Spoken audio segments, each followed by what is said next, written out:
a corpse preserved, secrets sealed in brine. Welcome to Marple Mysteries. I am your host, Harrington. Comment your city below. I love hearing from you. Let's open this chilling case. I've seen people walk into Wolfe's office with everything from tears in their eyes to blood on their cuffs, but that Tuesday afternoon the visitor brought something even worse. Vinegar. It trailed him like a bad reputation, sharp enough that Fritz, passing with a tray of peeled onions, gave him a dirty look for daring to outsting the kitchen. The man had the physique of a pickle barrel, round, wooden, and stubbornly sealed.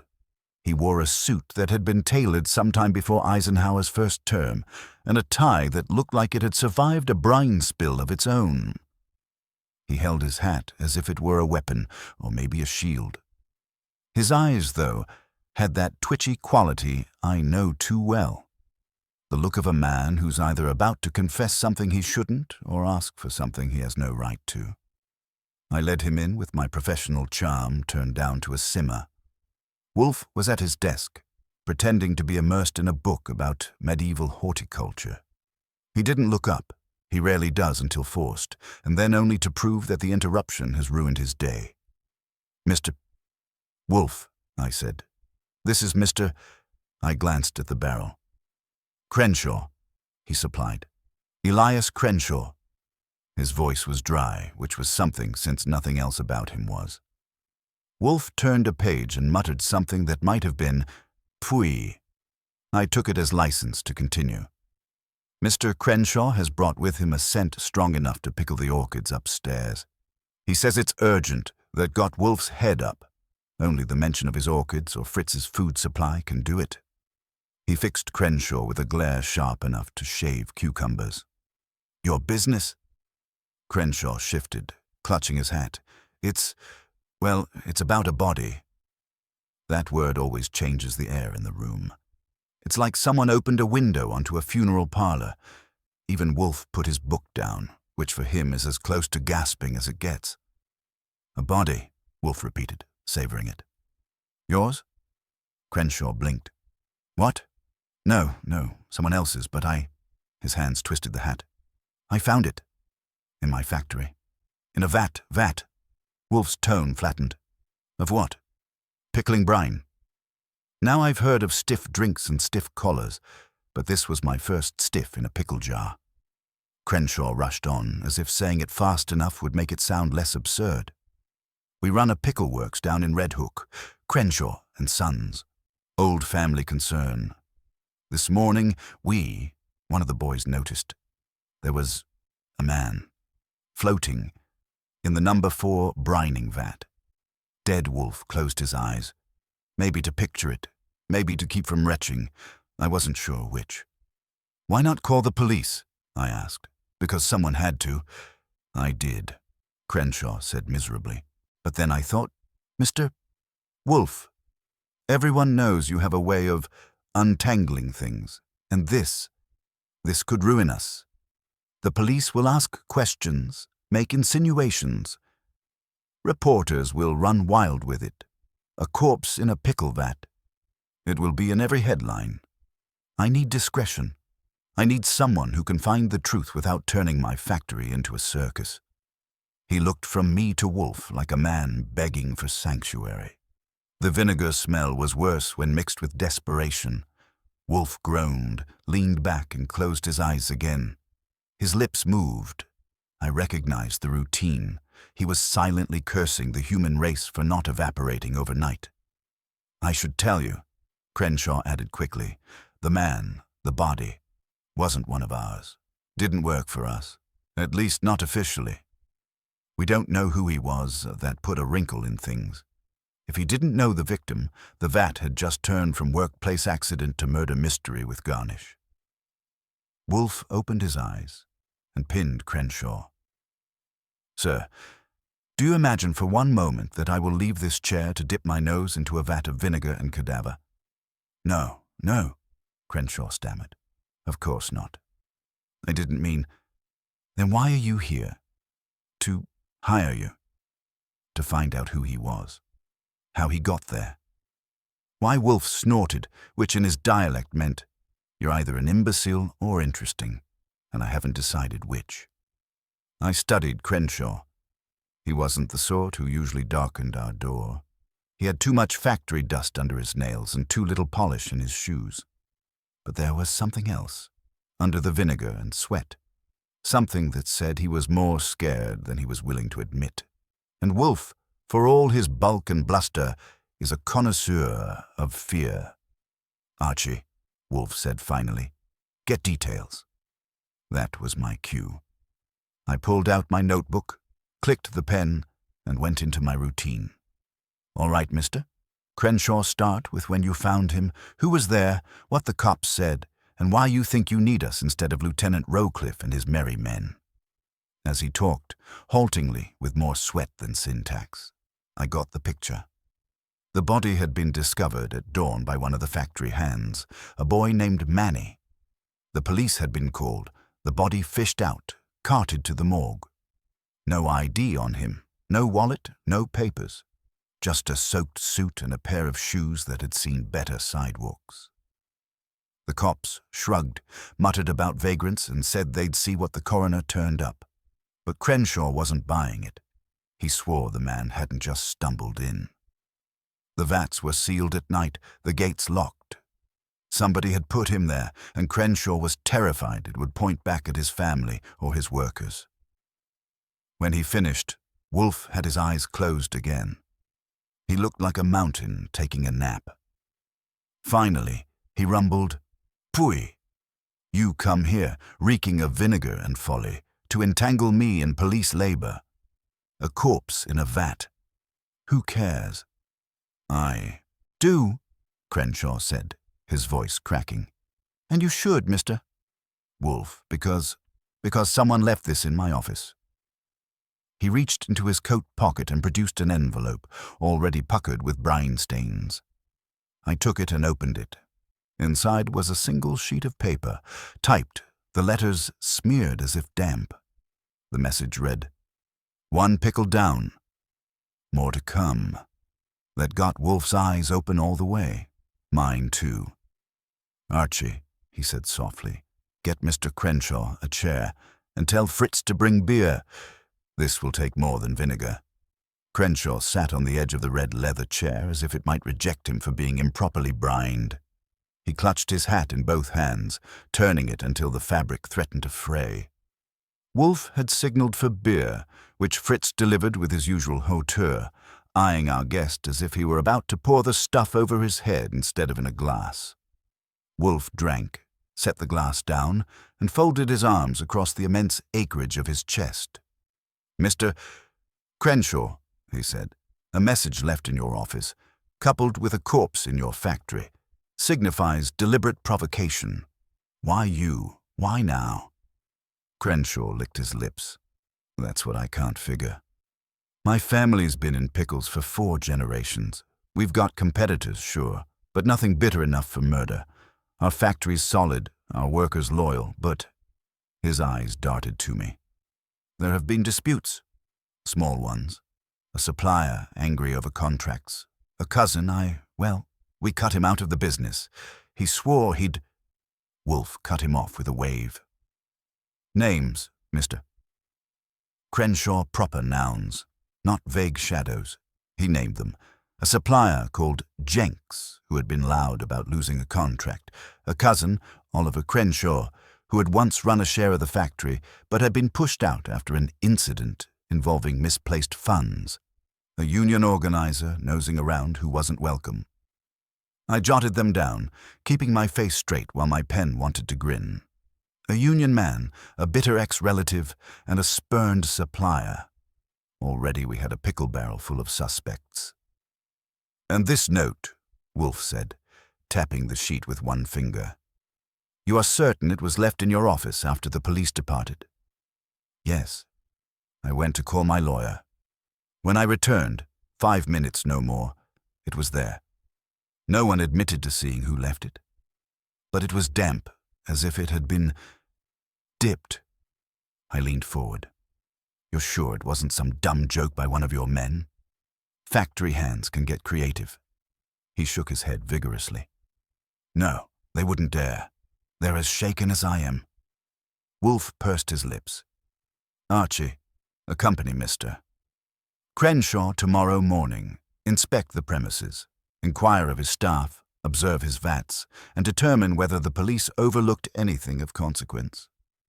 I nodded, though I already knew Lieutenant Rowcliffe wouldn't be thrilled to see me nosing around. He hates Wolfe's interference as much as Wolfe hates his voice.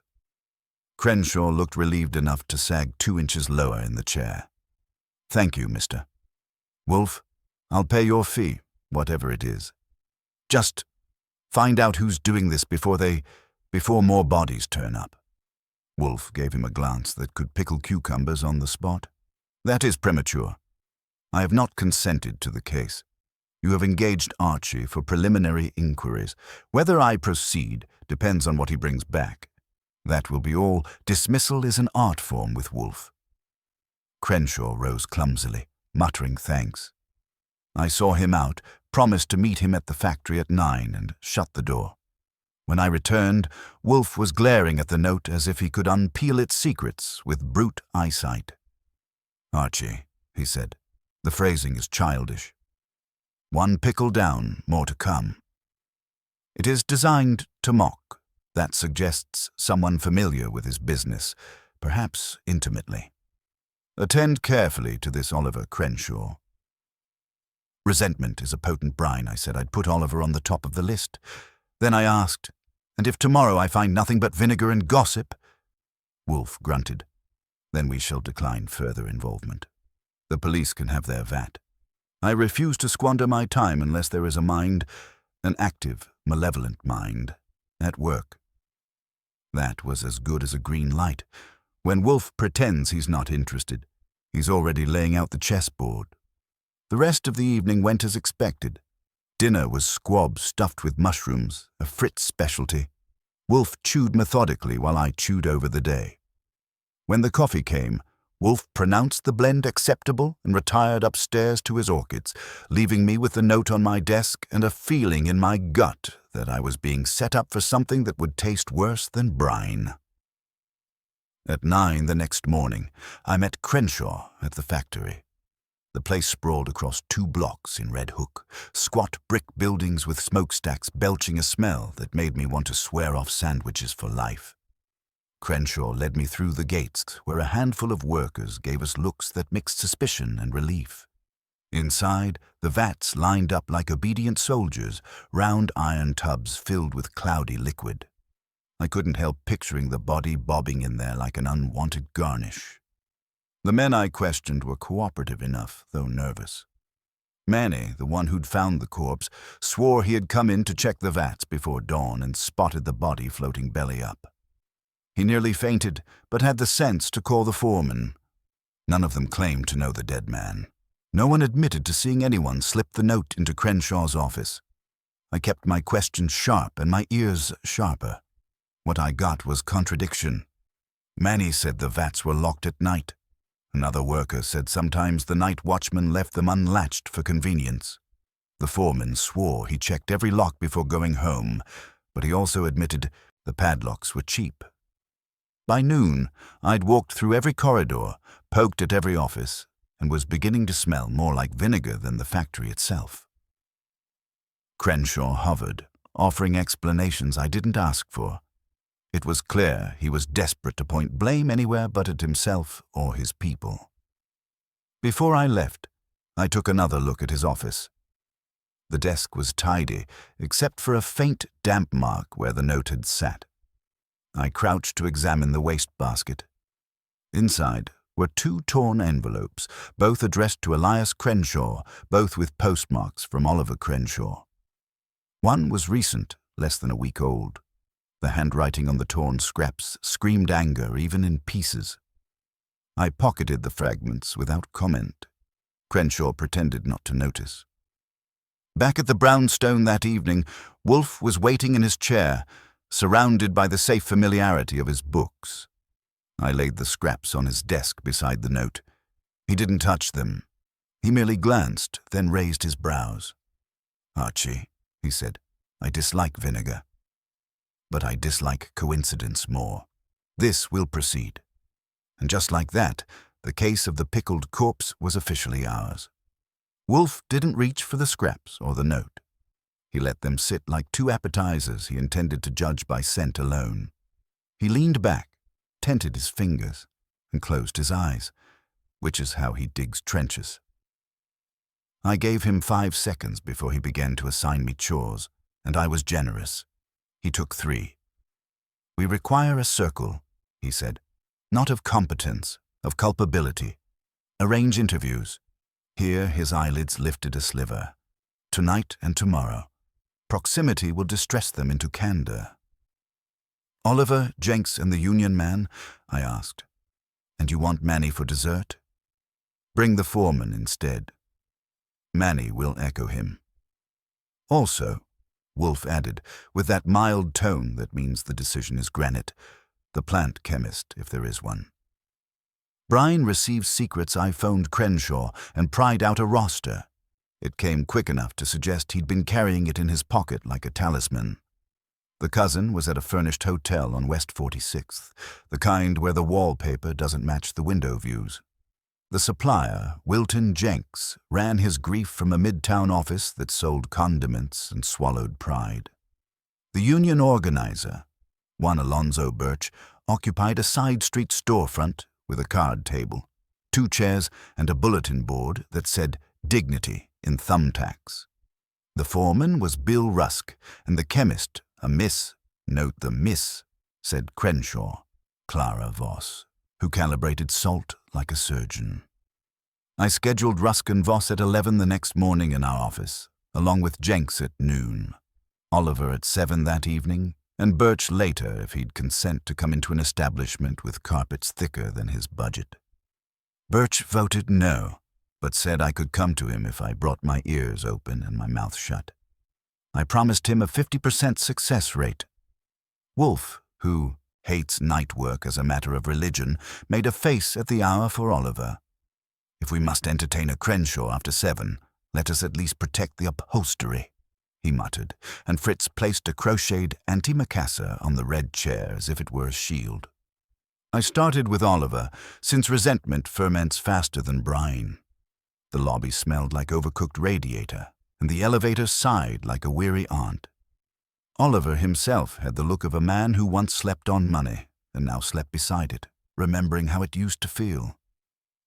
He was in his 30s, sharp-featured, clean-shaven to a sulk, and he greeted me with a smile that had been sharpened for court. "You're Wolfe's man," he said. "I always wondered when that fat old tyrant would notice the family sport." "I'm touched you were waiting," I told him. "I've got scraps of your letters." They looked unhappy in the wastebasket. "You want to cheer them up in person?" He laughed without sound. "Elias throws out more than he reads. That's his genius. He cut me out to save the company," he says. The company and his conscience. That was the season he discovered both. "Why were you cut out?"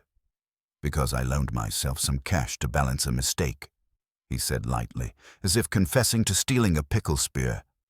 "I was going to replace it." He called it misappropriation. I called it initiative. The accountant called the lawyer. "Enough to hate him?" I asked. "Enough to leave epigrams in his office and people in his vats?" His eyes flicked, pleased I'd said it plain, and then cooled. "I'm not a murderer, Mr. Goodwin. I'm a businessman without a business. There's a difference. Do you know the dead man?" Oliver hesitated half a breath too long. "No," he said, "or I don't think so." "Elias hires the kind that don't talk at Christmas." I let the pause stretch, then asked about the factory keys, the locks, and his whereabouts at dawn. Keys he had none. Locks he'd have liked to change them all to keep Elias in. Alibi, a night clerk who'd signed him in at 11 and a bartender who'd seen him out at 2.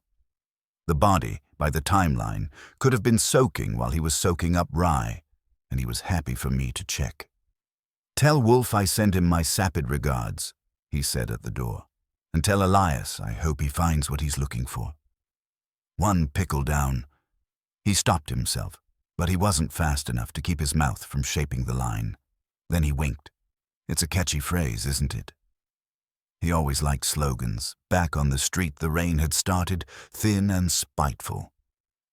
I walked it off to Midtown and into the bright melancholy of Wilton, Jenks and Company, where jars lined shelves like soldiers who'd learned to stand straight for visitors. Jenks had a salesman's handshake and a widower's tie knot. He wore his indignation like a fresh suit. Crenshaw dumped me, he said before I sat. 3 weeks ago, after 10 years, said he'd found a better brine at a better price. There's always a better price. Did you write him about it? I asked. Or send him a valentine in his office? I wrote him 10 times in my head and once on paper, Jenks said. No valentines. I'm not romantic about betrayal. He owes me 30 days' notice. You can tell him I said so.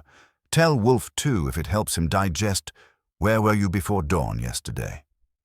In bed, he said. Alone, which can be verified by my sleep apnea machine. Not that I invite you to my bedroom. Know a Miss Voss? Or Bill Rusk? Know of them. Rusk is a foreman. He likes to fix things with his hands and his temper. Voss I met at a food safety conference last year. She gave a talk about microbial loads that made me feel like a sinner. Smart. Too smart for Elias. No Oliver. Only as the cousin who signed checks funny until he didn't sign them at all. I let him vent another 5 minutes, and when I left I had the impression of a man who could draft an angry letter without spilling into murder. But impressions are like olives. You can choke on one if you take it whole. Alonzo Birch, the union man, was waiting behind a desk that had lost a fight with a moving truck. He looked like a teacher who'd decided to teach different lessons. There was no vinegar in the room, only coffee boiled to death. You're the detective's errand boy, he said. The one with the tie.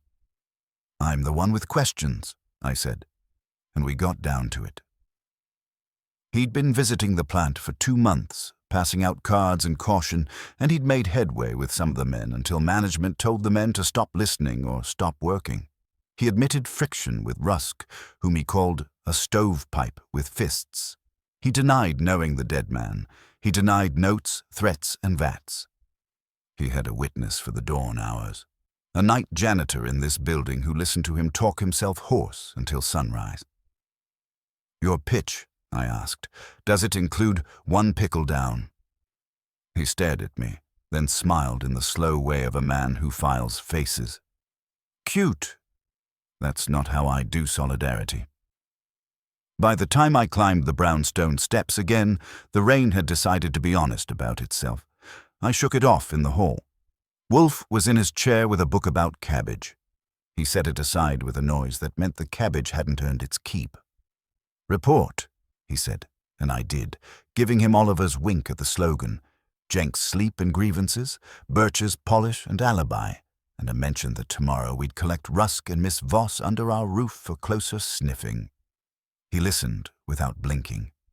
When I finished, he reached for the note and at last touched it.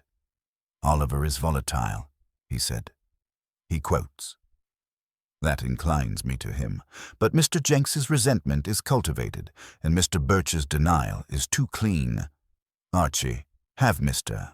Crenshaw send Miss Voss and Mr. Rusk at 11 precisely. Inform Mr.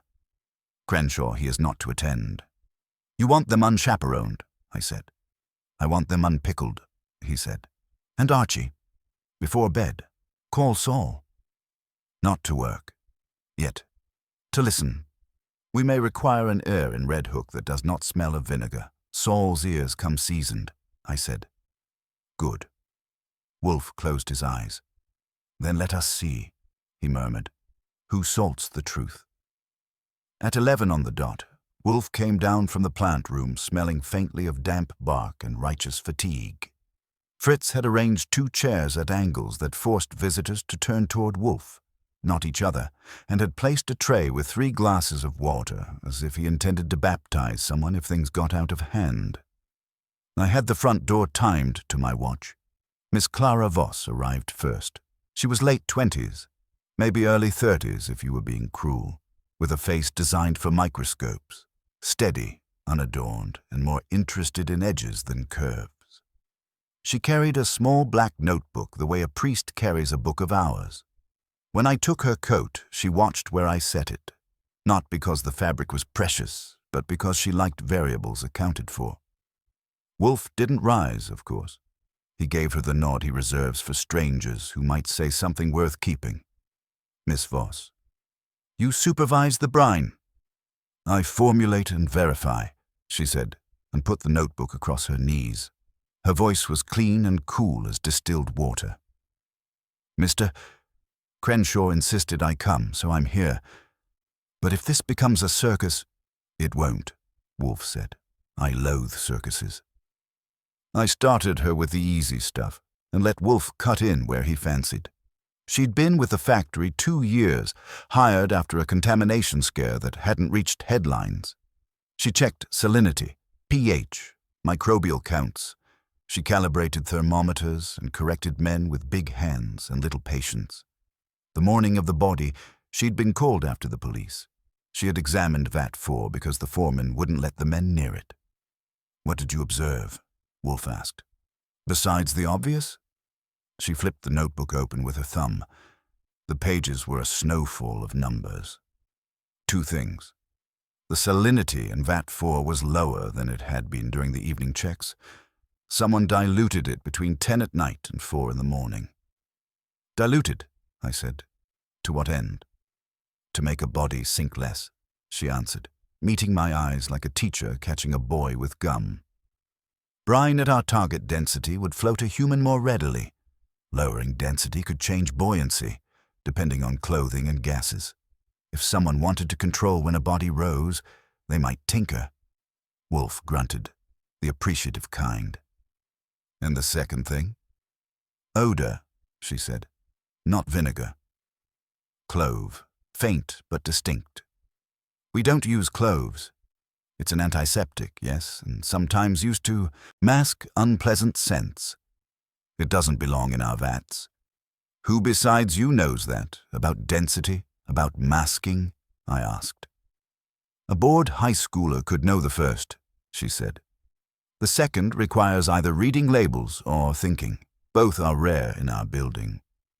She gave us a look that flickered toward apology and then decided against it. I asked about the locks. She said she had keys to the lab and the testing cabinets, not the vats. The night before, she'd left at 6. At 9, she'd answered an email from a supplier. At midnight, she'd been at home with her cat and an article on histamine formation. No one could verify the cat.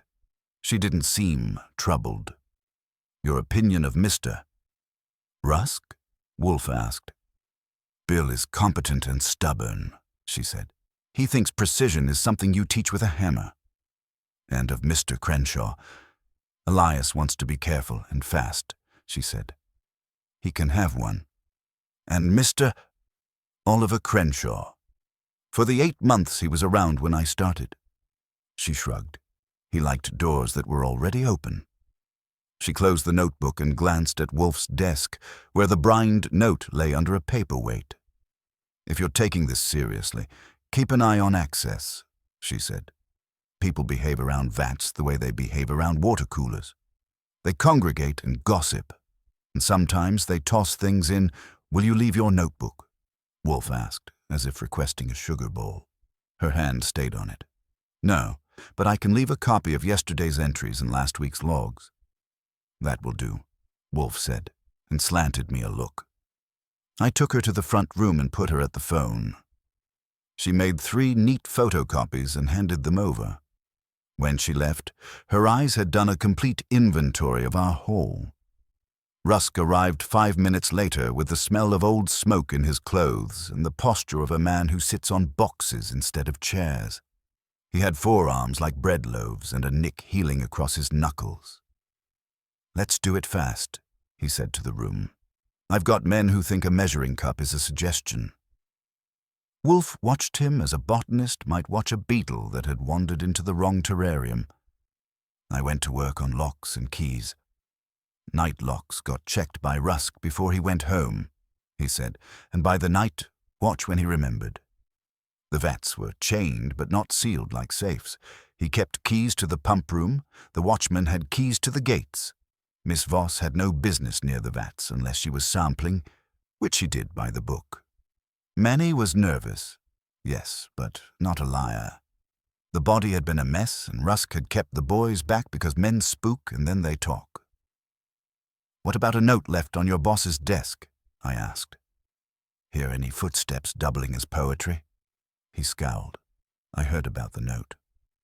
I didn't see who dropped it. A joker, most likely. Or Oliver."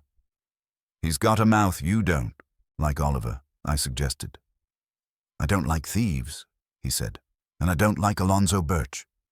He puts ideas in heads that already fit caps. We pay fair." "Fair enough." "Where were you between 10 and 4? Wolfe asked, so lightly it had edges. "Home," he said. "Ask my wife." He shifted. "Well, she's at her sister's, so ask the dog." "Your knuckles," I said. "Walked into a valve?" "Walked into a crate that walked back," he said. "You want to see the crate? Bring a warrant and a chiropractor." He stood too soon and didn't ask permission. Fritz had silently prepared a glass of water for him. He left it full. When the door closed, Wolfe made a small sound that might have been relief or indigestion. "Summary," he said. "Voss is razor and ruler," I told him. "She brings clove oil and physics to the party. Rusk brings attitude and plausible bruises. Either one could take a vat apart blindfolded, but only one would enjoy explaining it." "Clove," Wolfe murmured. "Mask and antiseptic. Dilution to regulate buoyancy. These are not clownish gestures." He tapped the copies Miss Voss had left. "Then the brined note. An intellect is at play, and on our premises soon enough." I looked at the desk. The copies sat under the paperweight beside the note. The black notebook itself, the original, had gone with Miss Voss. I'd watched it leave. Still, I filed a mental tag where the copies lay. The brownstone is a fort unless you let the drawbridge down. "Saul," Wolfe said, "tell him Red Hook tonight. He is to follow Mr. Birch if he stirs, and Mr. Rusk if he prowls, and Archie, alert Fritz. We will have visitors, and I'm in no humor to be surprised by either spice or stupidity." "Who's due?" "Anyone who has learned," he said, closing his eyes, "that we have something worth stealing." Saul took the assignment without fuss. "Birch first," he said over the phone, "then Rusk if Birch yawns." Wolfe grunted approval and hung up as if he'd paid for each second with blood. He doesn't like the world roaming after dark unless it's on his leashes. Fritz brought up coffee and a plate of almond biscotti he pretends are medicinal. Wolfe waved off the biscotti with the same wrist flick he uses for card tricks and subpoenas, and I used them properly. At 9, I went out to put my nose near Birch's storefront and see if Saul wanted a hand or a hindrance. The union office light burned like a tired eye. Through the grimy window I saw Birch pacing and lecturing a chair. He had an audience later. 2 men I didn't know, and a woman in a hooded coat who kept her hands deep in her pockets. But when I drifted closer like a moth, Saul emerged from a doorway across the street and gave me the look we save for company parties. "I've got this. Go away." I went. Back at the brownstone, the house felt tight in the way it does when Wolfe is settled and the city isn't. Fritz had retreated to his quarters. Theodore was still upstairs with the orchids and the damp. I went to the office to type my notes while the interviews were fresh. I'd left the copies Miss Voss made under the paperweight beside the brine note, exactly where Wolfe had parked them. The paperweight had moved a fraction to the left. I wouldn't have noticed if the dust halo hadn't been as neat as a crop circle. I didn't shout for help. Instead, I stood, grinning internally at the burglar who took etiquette lessons and looked without touching. The top page of Voss's log copies was the same as before. Salinity numbers, temperatures, neat pencil ticks. The second looked right. The third, yesterday's entries, had a tiny tear at the bottom edge, as if someone with dry fingers had lifted and replaced it badly. When I leaned in, I caught it, a sweetness tugging at vinegar. Clove. Very faint, like a whisper you decide later you heard. I checked the windows. Locked. The front door. Latched, chain set. No scuffing on the rug. No fresh scratches on the brass. You might say the house keeps itself too clean, but I've learned to tell the difference between Fritz's cleanliness and a stranger's caution. This was caution. Whoever it was had been here and had wanted us not to know it until they wanted us to. I went to the kitchen. Fritz's kingdom is in better order than the Vatican on Easter. He was not there, but his spice rack was, and I knew it well enough to spot a sin. The glass jar labeled clove, whole, sat one notch to the right of its usual place, and the level in the jar was a tablespoon lower than habit. I don't weigh cloves for a living, but Fritz does, mentally. You could search that rack while blindfolded and he'd bark from his pillow that you were one bay leaf over. I returned to the office and told Wolfe what I had, word for word, cent for cent. He closed his eyes to listen and opened them to think. "We have been sampled," he said, "and the sampler has a taste for symbolism." "Voss's copies," I said. "Nothing missing, but fondled. A trace of clove. Fritz's jar nudged and dipped. That's either theatre or practice." "Or both," Wolfe said. "A trifling trespass announces capacity without committing to theft. If we complain, we sound fussy. If we ignore it, we are fools. The dilution of the vat, the masking with clove, the slogan, someone is staging rather than stabbing." The phone rang. Saul. His voice was soft and dry. "Birch stayed put till 10, he said. "Met 3 folks. 2 men I don't know and a woman in a raincoat. No names. No hands shook too hard. Rusk left his building at 11:15, walked to the factory, let himself in with a key. Stayed 20 minutes. Came out with nothing in his hands except a temper. He took a detour to a pharmacy on Van Brunt, bought a bottle of something the clerk said was oil of cloves. I asked nice. I looked at Wolfe. His lips compressed a half-inch. "Thank you, Saul." "Continue. Note whether he throws the bottle away or uses it to baptize fools." When he hung up, Wolfe pushed himself deeper in the chair as if it could grow over him and make him a tree. "Mr. Rusk is either uncommonly literal," he said, "or someone wants us to think he is. Oil of cloves is an analgesic for toothache. It is also the very odor Miss Voss detected where it did not belong. You want me to roust Rusk tonight?" I asked. He shook his head. "No. If he means to play to the gallery, let him. We will arrange our own stage." He glanced at the copies under glass. "You will telephone Miss Voss. Tell her that in her haste she left her original notebook beneath the paperweight. That is untrue, but plausible. Then call Mr. Crenshaw and inform him the same news has been mentioned by his chemist, who expects it to be returned intact tomorrow. Then sleep with the door to the office open. If our sampler is bold, he will come to retrieve what exists only in his ambition, and if he isn't bold, then he is not the mind we hunt." He frowned. "Also, inform Fritz that I am aware of the cloves. He is to do nothing. I refuse to have the kitchen become Pitcairn Island. I made the calls." Voss did not gasp, but there was a pause you could have measured salinity in. "That is unfortunate," she said. "I will come for it in the morning." Crenshaw sputtered gratitude and promised to kiss our feet in the paperweight. When I hung up, Wolfe had closed his eyes again. "Archie," he murmured, "strip the paperweight of dust and replace it with talc. A light coat. Any finger that lifts it tonight will write its name. I did the dusting with the reverence of a man wiping down a loaded gun."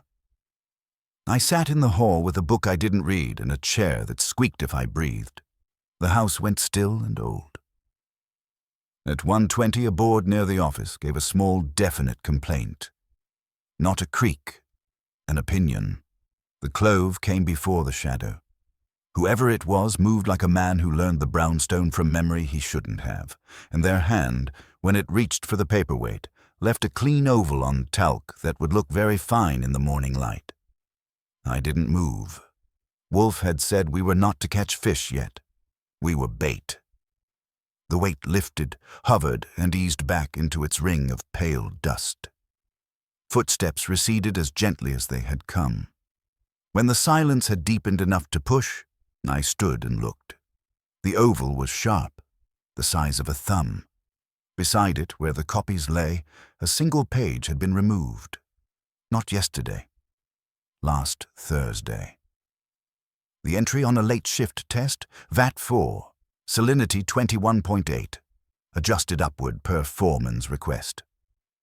I stood there, blinking very slowly, until the clove thinned into the brownstone's plain, stubborn air. Wolfe had not moved. He didn't have to. The trespass had picked our next steps and left them on the desk. For dawn, the talc looked like a small snowstorm had chosen our desk for a drift. The oval where a thumb had pressed the glass was clean and centered, not a smear. Wolfe regarded it as if it had written him a sonnet. Fritz came in, put down coffee, and sniffed once. His eyes traveled to the spice memory in his head and back to me. I said yes, and he said, which for Fritz covers betrayal, taxation, and overdone veal. Wolfe didn't touch the glass. Archie, measure nothing, he said. We are not the police with tweezers. We are intelligences. He gestured at the missing sheet. Read me yesterday's and the day before. Then tell me what Thursday means. I read the copies aloud, the numbers and times making a hum. The gap was a mouth. VAT 4, salinity 21.8, adjusted upward per foreman's request. The words we didn't have were the signature and the exact time. Miss Voss dated her entries military style down to the minute. Wolfe closed his eyes, lips moving a fraction as if he were tasting the words. When I finished, he opened them and gave me the theorem. On Thursday, he said, Mr. Rusk told Miss Voss to raise salinity. That makes buoyancy increase. If a human were present in the vat, or to be introduced soon, the higher density would cause earlier flotation. But between 10 and 4 the next night, the vat is diluted, lowering density, to delay resurfacing. Two intentions. Two hands, or the same hand, changing minds. Someone wanted a schedule. Rusk's request was on the record, I said. Whoever stole that page wanted it invisible. That's not sloppy. That's editorial theft for concealment, Wolfe agreed. Done with delicacy inside my house. Performed by someone who has been in my house and knew where to look. Last night that list numbered 2. Miss Voss and Mr. Rusk. And the clove points to Rusk, I offered. Since Saul saw him buy a bottle. Wolfe snorted. Clove points to anyone who wants it to. I refuse to be led by the nose. At 9 sharp, the bell rang. Miss Voss stood in the hall with the same black notebook which she was not offering, and a glance that netted the office in one sweep. I brought her in. Wolfe inclined his head at the paperweight as if to apologize to it. I told her what I had told her on the phone. In the confusion, she'd left her original under the glass. She looked at the copies, not the weight, and then at me. I left copies, she said. You asked for them, and found them useful, Wolfe said. We thank you. Since you're here, humor me. On Thursday, you adjusted VAT 4 upward per Mr. Rusk's request. Why? She didn't flinch. The evening sample read low. It happens. Evaporation, residual moisture in the measuring cup. Bill prefers to correct early rather than let it drift overnight. It's not ideal, but it isn't sabotage. Time. She paged through her notebook, pen tapping once. 1923. I logged it. He signed, "Would higher salinity during the night have changed when a body rose, if a body were present?" "It could," she said. "Brine that dense makes a human more buoyant, less time submerged before gases add lift." She watched Wolfe, not me. "But if someone then added water near dawn, you could hold it down longer." "You're thinking someone wanted the discovery after shift change?" "More witnesses. More spectacle." "I'm thinking," Wolfe said, "that someone choreographs." He let that sit. "One more. Oil of cloves. Would you use it in any capacity at the plant?" "No," she said. "It would contaminate flavor profiles." "If I smell clove, it's on someone, not something." She didn't reach for the paperweight. She didn't volunteer to lift it. She confirmed the Thursday entry, gave us the precise minute, and left us with the impression of a mind that sharpened itself on facts and left the rhetoric to others. When she had gone, Wolfe displayed a sliver of satisfaction. "She did not bite at the lure," he said. "Good. We do not want a fish. We want the fisherman saw phone 20 minutes later." "Your foreman took a morning constitutional," he said. 5:30. Same route as last night. Into the plant. Out again. Stopped at a bodega. Bought, wait for it, a packet of cloves for cooking. Whole cloves, not oil. I dislike comedy in my work. "Does he chew them like gum?" I asked. "He does not." He palmed them long enough to perfume his hands, then dropped the packet in a trash can 2 blocks later. I have it if you want a souvenir. Wolfe's eyebrows traveled, but didn't meet. "He is daubing himself with signals," he said after I hung up. "Which is either idiocy or he's a scarecrow for crows, erected by a brain that wants the crows to gather." I was about to vote when the bell rang again. Bill Rusk stood there like a man who'd found a fire hydrant to argue with on the way. He had a different jacket, same temper, and the ghost of clove about him made a polite little knock at the nose. "Crenshaw says you've got papers of Miss Voss's," he said. "That's Crenshaw's property." He pushed past the threshold the way men do who think thresholds are for other people, then stopped at the office doorway because Wolfe's chair is its own kind of barricade. "Miss Voss's notes were given," Wolfe said. "Not taken. Mr. Rusk, you were seen entering your factory before sunrise. Why? Did you forget to bid the vats good night?" "I check things," he said. "Because people forget. That is my job." "Is it also your job?" Wolfe asked mildly. "To raise salinity on Thursday at 1923 and ask a chemist to sign it?" His head jerked the way a dog's does when a whistle hits a secret pitch. "We were low," he said. "We corrected. That's what logs are for. You got them up here." "Good. Then you know we're not clowns." "What I know," Wolfe said, "is that last night someone entered this house and removed the page bearing that entry. Whoever it was wore clove as costume." Rusk's eyes flicked to the desk, found the paperweight, and then came back to Wolfe with anger finding its footing. "So now I broke into your parlor and stole paper. Next, I killed a man and seasoned him." "You're funny." "No," Wolfe said, bland as custard.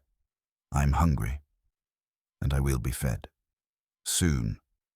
Before you go, Mr. Rusk, a practical question. On Thursday night after you raised salinity, how long was VAT 4 on circulation?" 20 minutes, he said automatically. "Enough to distribute." Then we shut down. His mouth closed on the fact he'd handed over. He turned to me. "You done wasting my time?" "Not yet," I said. "One more waste. The night watchman, who has his keys when he sleeps?" He sneered. "Ask him. He keeps them under his pillow like teeth." When he left, we had more clove in the room than in Fritz's jar. Wolfe sat with it like an odor could be passed into nouns. Then he said, "Archie, go to the pharmacist Saul Charmed and confirm the times. Stop at the bodega and admire their trash can. Then to the factory. Speak to the watchman and ask him to show you where pillows end and keys begin. If he lies, he will do it about something trivial. If he tells the truth, it will be about something he doesn't know he knows. And if he refuses to tell bedtime stories, then tell him one, Wolfe said. A short one about men who think schedules make them safe. Schedules, he tapped the desk where the missing page had been, are only safe when you own every clock. The pharmacist on Van Brunt had a mustache that made his mouth look like it was in hiding. He liked being helpful the way some men like billiards. When I asked about oil of cloves, he gave the register tape a pat. "Gentleman in a work jacket," he said.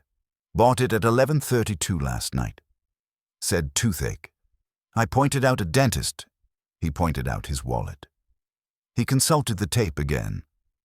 Came back this morning at 5:50, asked if it would stain his hands. I told him to use a cotton ball. He said he'd manage." "Name?" I asked, because sometimes miracles happen. He smiled. "If I made a habit of that, I'd sell fewer secrets." At the bodega, the counterman had a newspaper with yesterday's date and the serene expression of a man who reads 2 days behind to keep his blood pressure low. He remembered the cloves. "Whole cloves," he said. "Asked for a small packet. Cash. $5.47. He said he needed something that smells stronger than vinegar." I told him cologne. He laughed. He say why? "Men with keys don't explain," he said, and made change for the woman behind me with the exactness of a metronome.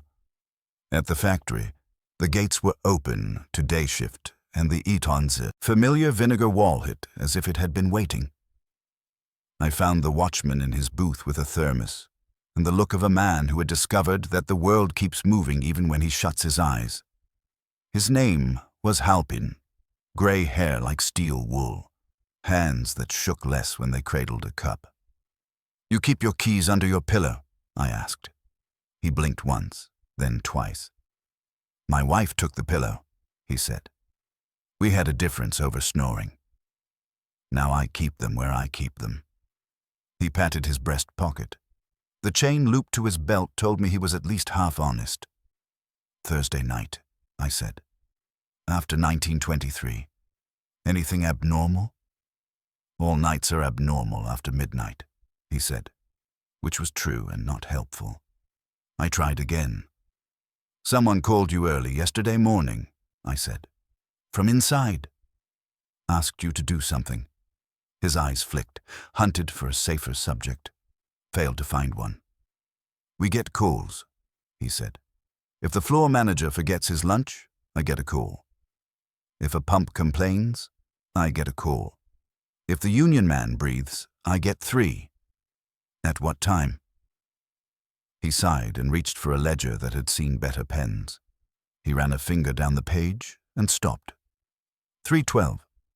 Miss Voss requests access to test VAT 4. I wrote it because Mr. Rusk said write it. Did you see Miss Voss? I saw nobody. I got the call on the inside line. It says lab when it rings, but it says that when the foreman's phone rings me too. I don't know the difference. I went to the pump room like I was told. The main floor was quiet except for the washdown.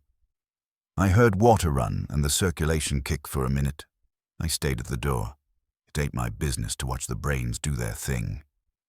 "You unlocked anything for them?" He rubbed his lip. "The pump room has my padlock." "Yes." I went ahead and took it off. I put it back on when I heard the switch flip. That's what they told me to do. They. He stared at the thermos. "The man on the phone." He said it like Miss Voss says things. No frills. But I didn't see her. I saw a sleeve around the corner. Blue jacket. Could have been half the floor. "Rusk's jacket blue?" I asked. "Most of them wear blue," he said. "I wear gray because it hides coffee." I asked to see the inside phone. He took me to a wall-mounted unit with a cracked plastic shell and a strip of tape labeled LABOFFICE, PUMPS, and OUT. The light for LAB flickered when I called the number from the outside line. Office lit for both because the system was older than my shoes. It would have taken a genius of electrons to trace a 3 a.m. call from one extension to another, and we didn't have one handy. On the way back out, Halpin said, "You won't tell Elias I slept." I close my eyes sometimes, but I hear. I always hear. "You wrote it down," I said. "Men who sleep don't write." He relaxed, enough to pour himself more coffee and miss the cup by only a quarter inch. I left him the dignity of a rag. On the sidewalk, I called Wolfe. He listens best in the morning when he can pretend it's still night. I gave him times and the LAB light, the washdown, the quick hit on the circulation, and Halpin's ledger entry with Rusk's name attached like a paperclip. "Schedules," Wolfe said. At 3:12, the watchman unlocks. At 3:13, the pump runs. At 3:15, water dilutes. At 11:32, a bottle of clove oil is purchased for theatre. At 5:47, the whole spice is acquired for a matinee. A mind writes cues and sends actors onto the stage. If Miss Voss did not attend, someone borrowed her voice. "Rusk," I said. He knows the numbers. He told her to raise Salinity Thursday. He has keys. He plays with cloves like a boy with matches. "Possibly," Wolfe said. "Or possibly someone who knows my distaste for perfume has elected to drown me in it." "Where is Mr. Birch?" "Saul said he nested last night. He had a trio in and out, including a woman in a hood. I saw her through the glass. Describe." "Tallish, raincoat, hands in pockets like she'd handcuffed herself." She stood like someone prepared to be patient and right. "Follow the woman," Wolfe said. "If she attends Mr. Birch again, learn her scent. If she does not, she is the only person in Red Hook without an opinion, and therefore worth twice as much." I hung up and started back toward the Union store front. I didn't have to press my nose to the glass. The door opened, and the hooded coat stepped out with purpose as a habit.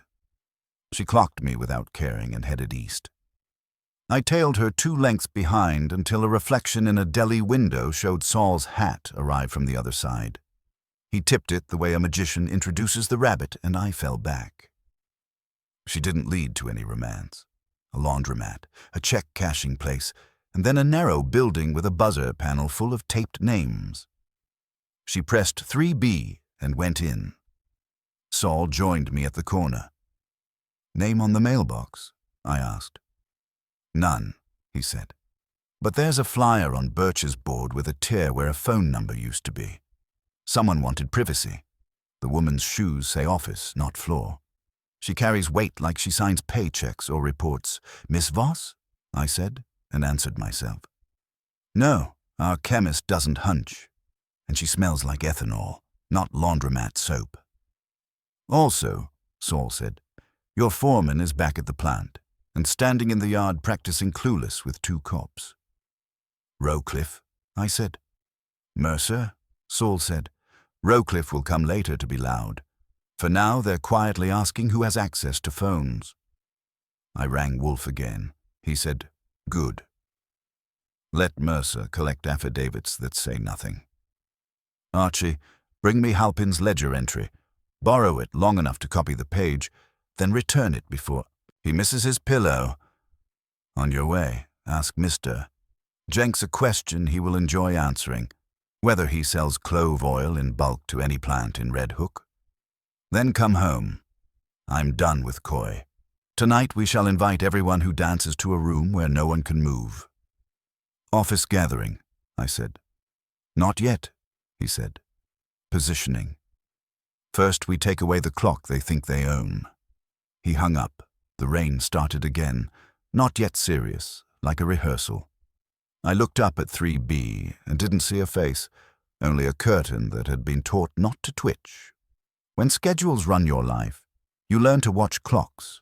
When Wolfe decides to break one, you learn to keep your hands out of the gears.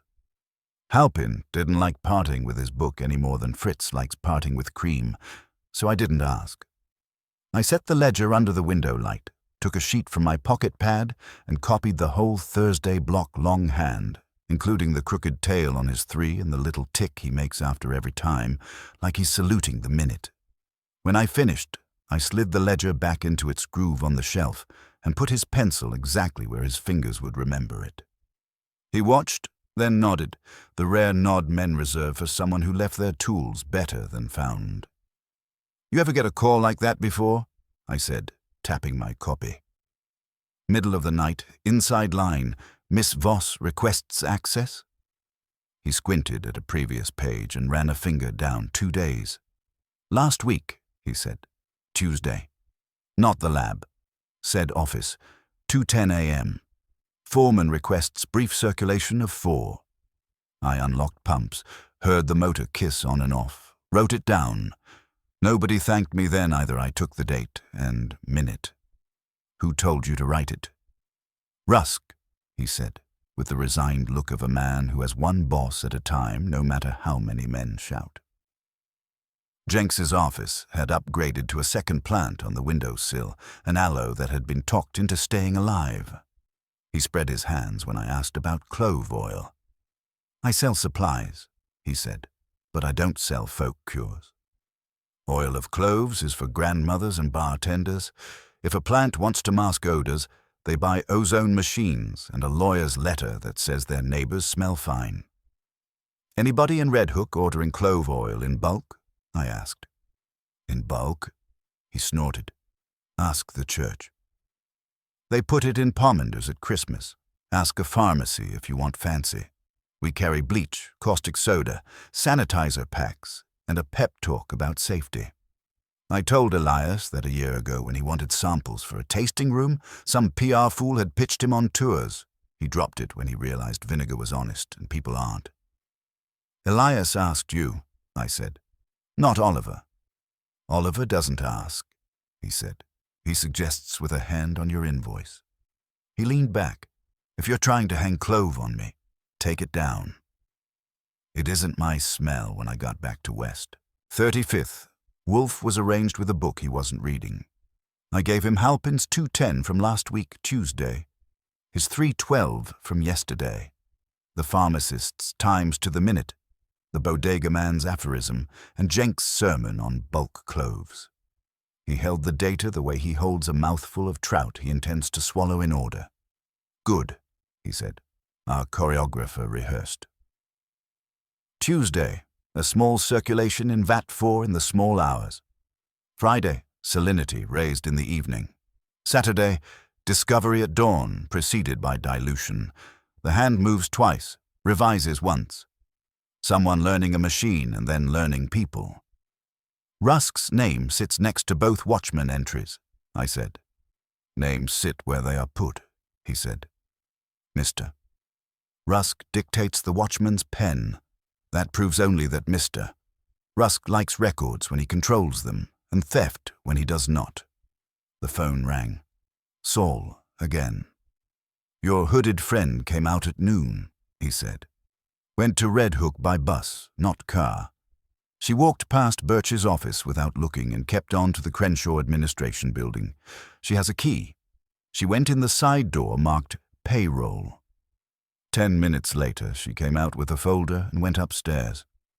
Name on the inner office glass where she parked the folder says Rita Calder, accounts." "Crenshaw's bookkeeper," I said after Saul hung up. "Accounts control time," Wolfe said, as if that were a proverb. "Wages, shifts, locks, men go where clocks and checks tell them, and a bookkeeper would know which extension lights which lie on Halpin's board." "Rita met Birch last night," I said, hands in pockets. Patient and right. Then she is either recruiting votes for Mr. Birch, Wolfe said, or recruiting Mr. Birch as an alibi. Either path intersects ours. He rang for Fritz and asked for beer. When it came, he drank 2 inches, set the glass down, and said, "We will now spoil a schedule." "Telephone Mr. Crenshaw, instruct him to announce to his staff, today before the second shift, that Vat 4 and its sister vats are to be drained tonight at 8 for a complete inspection and resanitization. He is to borrow 2 patrolmen from Mr. Kramer for a presence at the gates from 7. He is to have the locks collected at 6 and reissued at 9. He is to say loudly that he is installing a call trace on the inside lines, whether or not such a marvel exists. Then tell him to come here at 6 with Miss Voss, Mr. Rusk, Mr. Jenks, Mr. Birch, Mr. Oliver Crenshaw, and Miss Calder. If anyone balks, he is to invoke me and his own fear of headlines. That's an office gathering, I said. It is not, Wolfe said. It is a pen. The gathering will be tomorrow, when the animal has discovered the trough is gone. Tonight we watch who paws at which gate I made the calls. Elias sputtered, then hardened when I said the words, presence at the gates. He has a businessman's fondness for uniforms when they stand near his property. He agreed to the announcement and the locks, liked the fiction about a call trace, and blanched when I added the list of names for 6. Rita, he said, she keeps the books. She doesn't. She keeps the clocks, I said. Bring her. Miss Voss's voice, when I invited her, was the same clean line. If you require me, she said, I'll come. Rusk said nothing for a long beat, then, fine. I'll bring the dog if you want him to vouch I slept. Leave the dog, I said. Bring your jacket.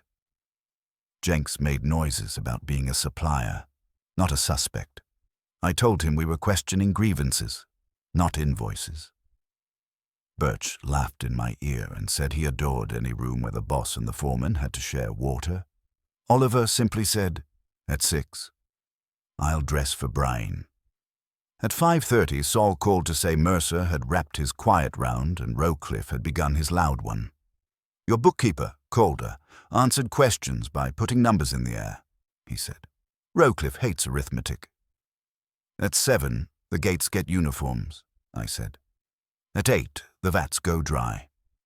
Keep your eyes on who tries to call who from inside or in front of a sign that says phones monitored. If our man lives by cue, he'll hate losing the stagehands. At 6, the doorbell did the work of a drum. I arranged chairs. Fritz arranged glasses. Wolfe arranged his face into a wall. Crenshaw came first, sweat slick. Miss Voss, second, notebook present. Rusk next, jaw set, hands clean and smelling faintly of soap that couldn't quite kill clove. Jenks after, carefully rumpled. Birch with a pamphlet he did not hand out. Oliver with a grin that arranged itself, and Miss Calder, last, tall, hair pinned like decisions, folder under her arm. Her eyes did what Miss Voss's had, a full inventory. But where Voss counted instruments, Calder counted exits. Wolfe didn't welcome them. He said, sit, and they did. Because even men who won't take orders from bosses will take them from furniture when Wolfe is behind it. He let the silence pack the room soft and tight. Then he said, at 8 o'clock your vats will be empty. Your locks will be in a box. Your telephones will lie. Whoever among you relies on clocks will soon learn if they can tell time in the dark. No one breathed wrong. In the hall the phone rang once and stopped, as if it had remembered something urgent elsewhere. Wolfe lifted a finger and I went to answer. It was Saul. Your pen is working, he said. Someone just tried to get into the pump room at 6:05 and found a new chain, and someone tried to use the inside line and discovered it dead. Whoever it was left a smell the rain didn't quite wash. Clove, I said. Vinegar, Saul said. Crate wash, and something else, eugenol on a wool sleeve. A woman. I turned back toward the office where Miss Calder sat with her folder tight, and her hands very still, and Miss Voss kept her notebook open at a blank page as if she were willing the first sentence to behave. Wolfe's eyes were on the group, heavy and patient, while the city adjusted to a new hour it hadn't planned for. Fritz slid in to refill glasses and slide out without a ripple. Wolfe let the room breathe the way a band leader holds a note until the brass want to mutiny. The rain ticked at the windows like a metronome trying to keep us honest. Very well, Wolfe said, and the carpet stopped being decorative and turned into a witness. We will use time correctly. Each of you will tell Mr. Goodwin where you were at 3:12 yesterday morning, when the pump room lock was removed and VAT 4 circulated briefly. Then you will tell him where you were at 5:50 this morning, when our foreman lingered at a pharmacy. I was asleep, Jenks said promptly. I have the machine to prove it. I also snore. The machine and the neighbor will collaborate. 3:12, Birch said, smiling like a chalk diagram. In my office with a man who cleans buildings and likes to talk about his grandchildren. 5:50, in the same office, drinking coffee bad enough to unionize. Home, Rusk said. Both hours. I told you that. You want to wake up my dog and ask him again? Miss Voss looked at me as if I were a gauge. At 3:12 I was home, she said. Reading. At 5:50 I was on the subway. I like to be early. Hotel, Oliver said for the first. Bar for the second. Bars open early if you tip the guy to clean around you. Home, Miss Calder said. Both times. Voice flat. She had taken the folder into her lap and pressed it there as if it were meant to keep her posture straight. If she had a scent, it kept its counsel. The room had a veil of cologne and wet wool and a clove that had discovered that it could pretend to be a ghost. Wolfe nodded once. You will now surrender your outer garments to Mr. Goodwin. They are damp. He will hang them. You will sit. Your phones will remain unconsulted until you leave this house. You don't argue with that tone without discovering what happens to people who do. They peeled and passed. I took the lot to the hall rack and did a valet's imitation. Rusk's jacket was a fresh version of yesterday's. The pockets had lint with ambition and the cuffs kept a memory of machine oil.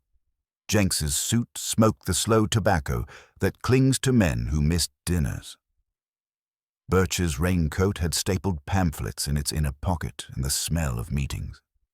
Miss Voss's coat was cotton, sensible and dry-boned, a lab's cousin. Oliver's had a handkerchief with an embroidered O that had seen better gentlemanliness. Miss Calder's wool was the sober kind accountants buy when they've decided to stop being charmed by salesmen. At the right cuff there was a faint sweetness above clean laundry. I know clove when it waves from the cheap seats. This one wasn't cheap. It was a smaller thing, tidy, eugenal, neat, not spilled. When I came back, Wolfe had Oliver speaking, which is a trick like baiting a hook with another hook. Mr. Crenshaw, Wolfe said, repeat your clever half-quote. You like slogans. What is it? Oliver grinned and eyed his cousin. One pickle down, he began, and stopped because I had let my face show more interest than his line deserved. He finished, it's a phrase. It's in the papers. It will be, the note was in your office before any paper, Wolfe told Elias without moving his head. Mr. Oliver Crenshaw heard it before he read it. He is not, however, the only one willing to turn a phrase into a cudgel. Birch's pamphlet made a restless sound, as if it wanted to be an alibi. Rusk looked at the desk as if it would admit to treachery.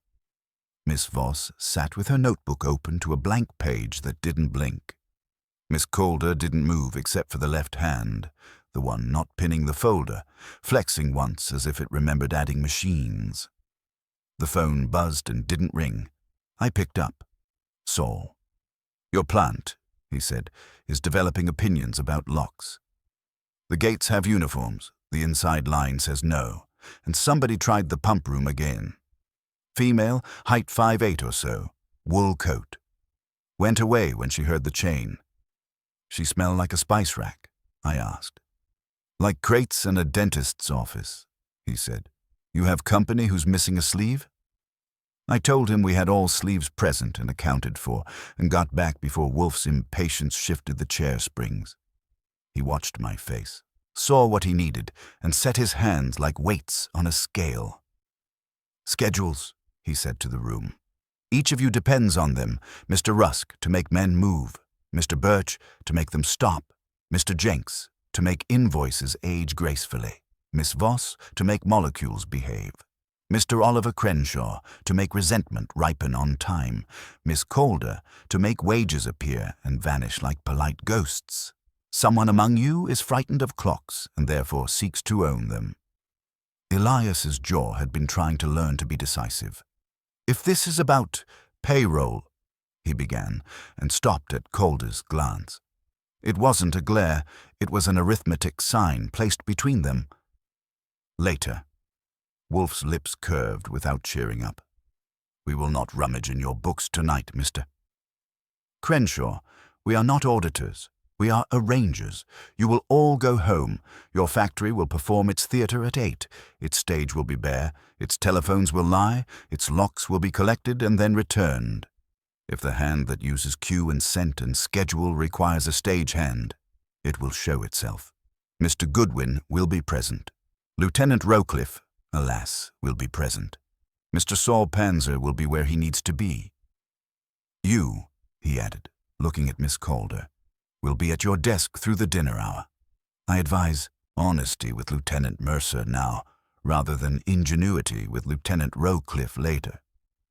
Calder's eyes met his and held. About what? She asked, and it was the first time her voice showed a wrinkle. About side door keys, Wolfe said, and about the office extension that lights the same lamp on the watchman's board as the lab does.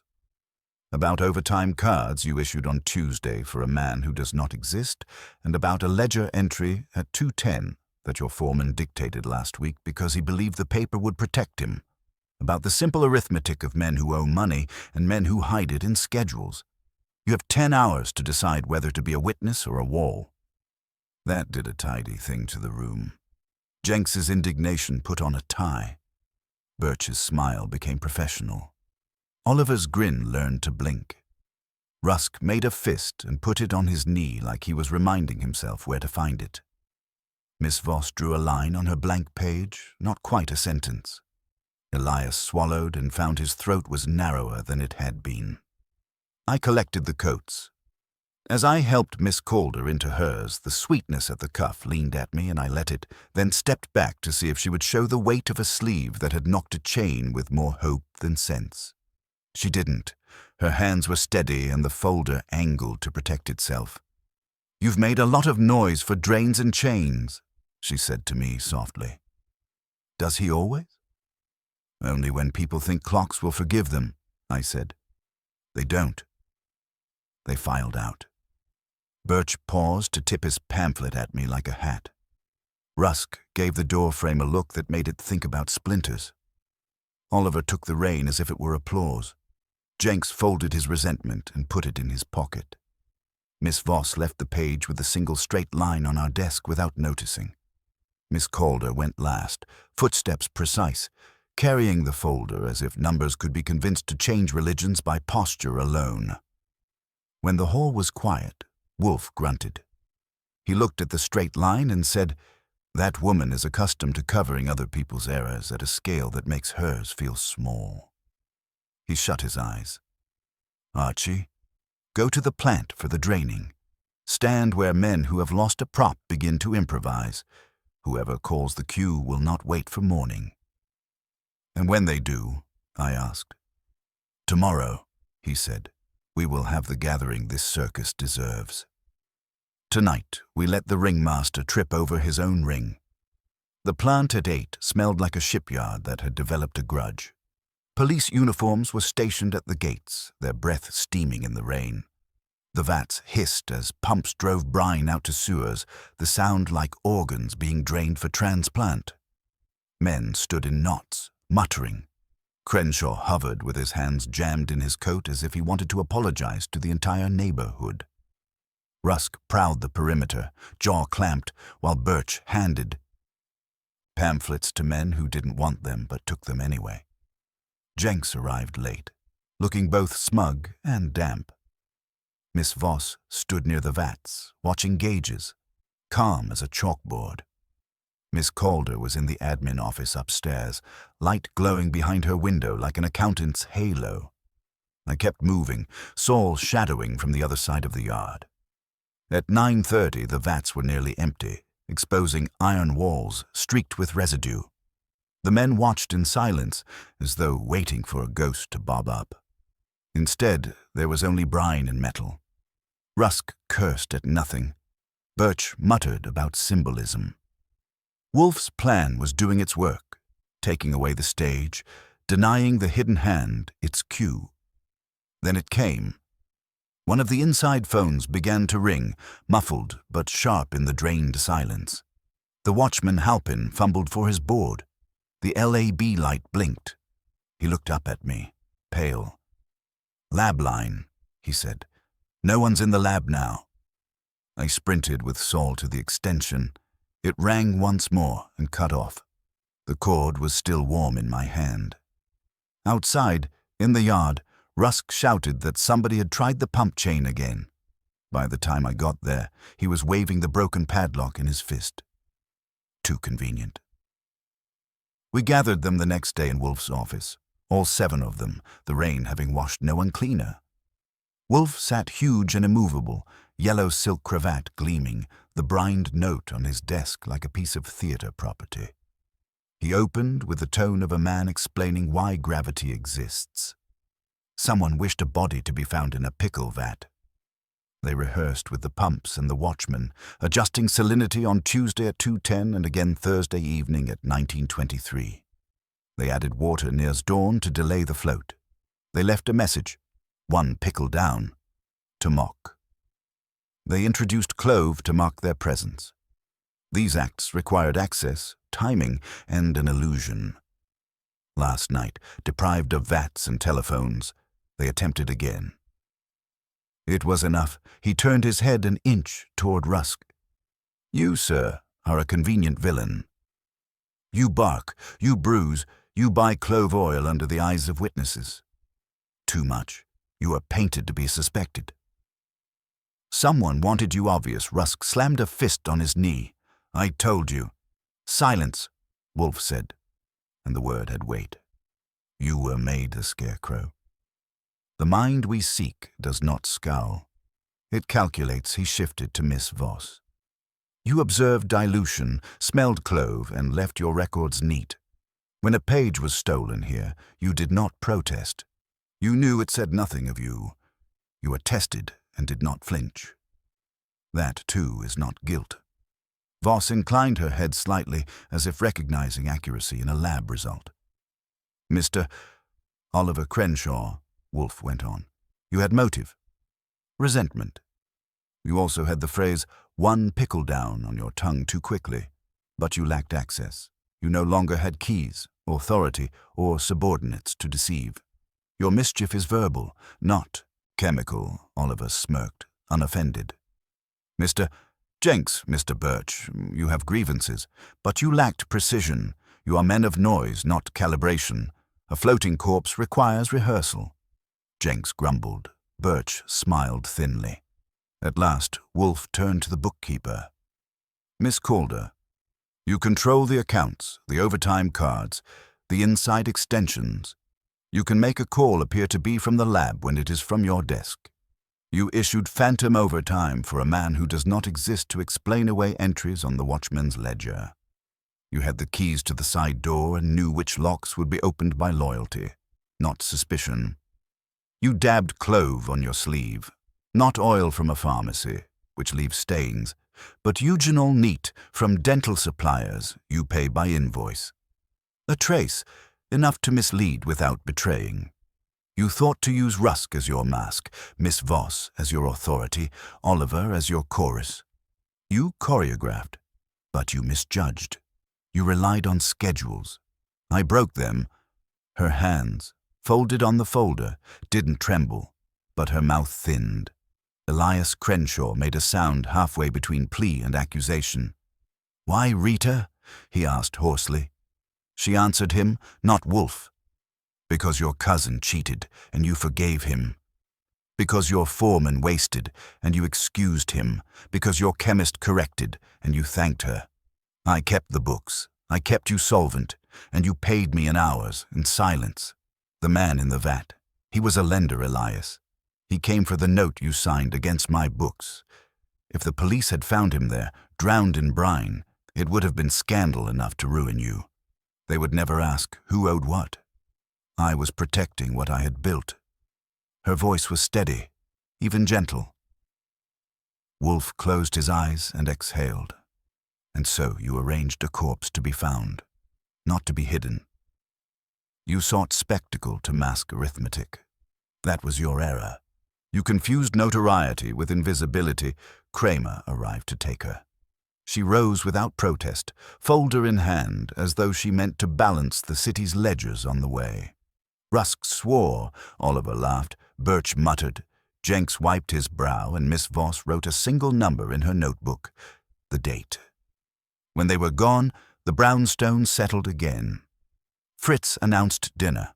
Wolfe accepted beer with the air of a man restored to gravity. She staged it like a play, I said, leaning on the desk. You pulled the curtain. She relied on time, Wolfe said, eyes closed. Time is the one thing that will not be bribed. Men attempt to own it. They never do. Dinner, Archie.